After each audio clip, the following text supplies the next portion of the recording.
Hi everyone. তো আজকে এসে গেছি ভিটা নুভা রেস্টুরেন্ট রিভিউ নিয়ে।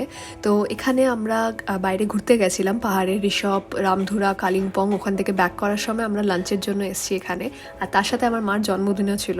তো ভিটা নুভাতে আমি আগেও একবার এসেছি জাস্ট ইভিনিং স্ন্যাক্সের জন্য। লাঞ্চে আজকে ফার্স্ট টাইম আসবো। আর আমার একটা ভিডিও অলরেডি আছে যেটা আমি ওপরে দিয়ে দিচ্ছি আই বাটনে, প্লাস ডেসক্রিপশন বক্সেও থাকবে, যেখানে আমি রুমগুলো কী আছে এখানে সেগুলো দেখিয়েছিলাম। তো ওটাও তোমরা চেক করতে পারো। আর আজকে যেটা বললাম যে জাস্ট লাঞ্চের জন্য এসছি। আর এমনিতে আমার জায়গাটা খুব ভালো লাগে, ওভারঅল প্রপার্টি খুব সুন্দর। আর গাজলডোবাতে দুটো রেস্টুরেন্ট আছে জানি, একটা বরলি রেস্টুরেন্ট আর একটা এটা। তো বরলিটাতে এবার আর যাওয়া হয়নি, তার জন্য ভিটা নুভাতে এসে গেছি।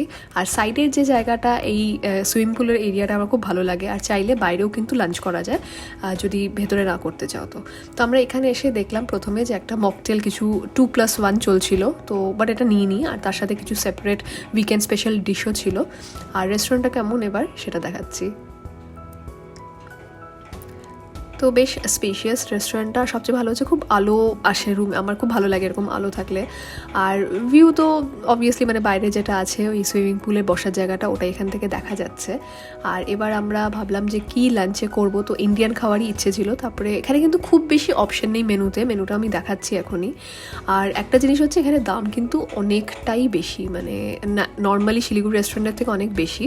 তো দেখতেই পাচ্ছ যে এখানে অ্যাপেটাইজার আছে অনেক কটা অপশন, যেরকম ঝুরি আলু ভাজা, যেটা ওটা 200 টাকা দাম।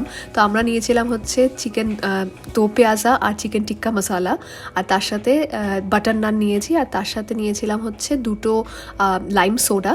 আর এখানে হচ্ছে আলাদা করে ড্রিঙ্কসও অ্যাভেলেবেল আছে, তো আমরা অবভিয়াসলি অর্ডার করিনি, বাট এখানে আমি অ্যাড করে দিয়েছি মেনুগুলো। আর এটা হচ্ছে চিকেন দো পেঁয়াজা, এটা হচ্ছে উইথ বোন। আর তার সাথে হচ্ছে বাটার নান অর্ডার করেছিলাম। আর তার সাথে এটা হচ্ছে চিকেন টিক্কা মশালা আর হচ্ছে ভেজ জালফ্রেজি। এবার চিকেন টিক্কা মশালাটা প্রচণ্ড ঝাল আর খুব মশলা ছিল, যে জেনারেলি এত মশলা তো থাকে না, আমি জানি না কেন এত মশলা দিয়েছিল ওরা। আর তার সাথে ভেজ জালফ্রেজিটা ভালো ছিল খেতে। আর তার সাথে চিকেন দো পেঁয়াজা, যেটা ওটাও একটু বেশি মশলা ছিল। আমি জানি না আগের থেকে বললে হয়তো কম দিতে পারতো নাকি, বাট মশলাটা অনেক বেশি, মানে খুব হেভি হয়ে যায় আর কি। আর তারপরে খাওয়া হয়ে যাওয়ার পরে আমরা বেরিয়ে এইখানটা, যেখানে সুইমিং পুলের জায়গাটা, এখানে কিছুক্ষণ আমরা ফটোশ্যুট করলাম। আর প্লাস যদি ওয়েদার ভালো থাকে, এখন যেরকম শীতকাল পড়ছে, এখানে কিন্তু বাইরে বসে খেতেও কিন্তু খুব ভালো লাগবে। আর ওভারঅল যেটা বললাম, এখন আমরা ব্যাক করছি শিলিগুড়িতে। দামটা সামান্য বেশি ডেফিনেটলি, যেরকম একটা মাটন 550 রুপিস, চিকেনও 450 490 এরকম রুপিসে থাকে। এবার শিলিগুড়ির ভেতরে অনেক রেস্টুরেন্ট আছে এর থেকে কমে পেয়ে যাবে, বাট অ্যাগেন গাজলডোবায় একটু ডে আউটিংয়ের জন্য আমরা শিলিগুড়ি থেকে, জলপাইগুড়ি থেকে, মানে কাছাকাছি জায়গা থেকে অনেকেই আসি, তো ডেফিনেটলি এখানে খাওয়ার জন্য খারাপ না। আর মশলাটা একটু পারলে বলে দিও যে একটু কম দরকার।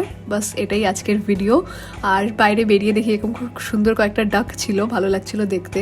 আর কোনো অন্য রেস্টুরেন্ট যদি রিভিউ করতে থাকো সেটাও কমেন্টে জানাতে পারো, আমি ডেফিনেটলি করবো। And don't forget to subscribe. Bye.